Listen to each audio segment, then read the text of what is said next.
এই বইতে সমস্যার সমাধান হবে না এই জন্য যে এসেনশিয়ালি সংস্কারটা লাগবে মেইনলি রাজনীতিতে। যতক্ষণ পর্যন্ত এই দেশে রাজনীতি ঠিক না হবে, না ল অ্যান্ড অর্ডার ঠিক হবে, না এদেশে বিনিয়োগ বৃদ্ধি পাবে, না এদেশের অর্থনৈতিক প্রবৃদ্ধি হবে, না এদেশের অর্থনৈতিক উন্নয়ন হবে। একবার সংস্কার প্রস্তাব দিয়ে আমি জেলেও যাওয়ার ছিলাম। আমার নানা করতে পারবো, সবাই নানা ডাকে ওনাকে। এখন আর জেলে যেতে চাই না, এখন না, দুইবার গেছি, আর জেলে যাওয়ার কোনো ইচ্ছা নেই, বয়সও বাড়ে গেছে এখন।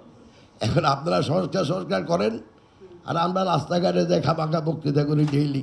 4 দিন ঘুরিয়ে আসছি বরিশাল থেকে। এখন আমি দেখতে যে আমাদের রাজনীতির সংস্কার যদি না হয়, এই যে এখানে রিকমেন্ডেশন একটা দিছে ব্যাংক বন্ধ করে দেন, এখন আমি কি বলবো বলেন? তাহলে প্রথম আমারটা বন্ধ করতে হয়। আমি বুঝলেন কালকে বন্ধ করে দেন, আপনি পারলে পুরো অর্থনীতিকে বন্ধ করে দেন।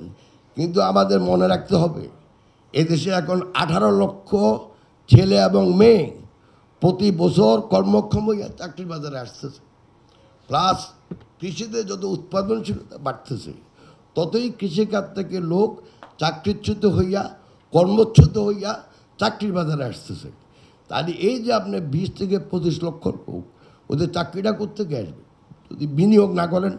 আপনার পুঁজির বাজার নাই, তো বিনিয়োগের একমাত্র উপায় হলো মূলধনের, সেটা হলো কমার্শিয়াল ব্যাংক। তো সেজন্য আর বেশি করে আমার টাইম তো শেষ মনে হয়। যাক, অনেক মনে দুঃখের কথা ছিল, তো এগুলো আর বলিলাম নাই।